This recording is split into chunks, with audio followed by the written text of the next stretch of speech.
Bir hasta var. Bunun tek şikayeti öksürük. Kuru bir öksürük. Başka hiçbir şikayeti yok. Yani ateşi yok, terlemesi yok, iştahsızlığı yok, balgamı yok, hırıltısı yok, nefes darlığı yok, göğsünde ağrı yok. Genel durumu fevkalade iyi. Tek şikayet öksürük. Bu öksürük konuşurken tetiklenebiliyor. Özellikle gülerken telefonda tutabiliyor. Bazen o kadar şiddetli oluyor ki hastanın öğürmesine ve kusmasına yol açabiliyor. Hatta kadınlarda bu öksürük idrar kaçırmaya sebep olabiliyor.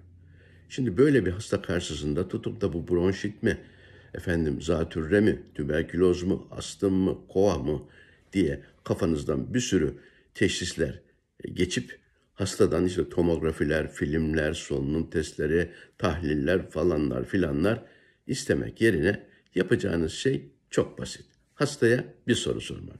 Soru şu: tansiyonunuz var mı? Evet evladım. Hangi ilacı alıyorsunuz? Hasta ilaçların ismini size söyleyebilir veya bir kağıda yazmıştır, getirir önünüze koyar.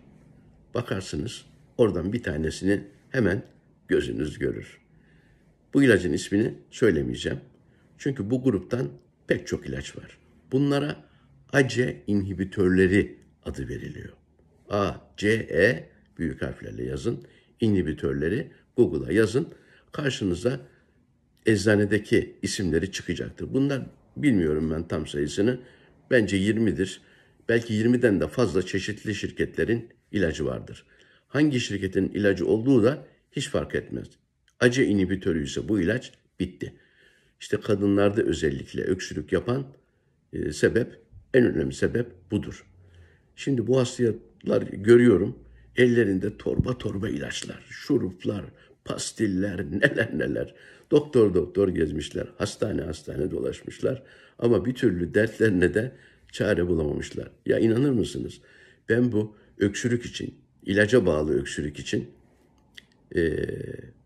mide fıtığı ameliyatı olan, reflü ameliyatı olan, hatta öksürüğe bağlı idrar kaçırması olduğu için idrar yollarından ameliyat olan kadınlar bile gördüm.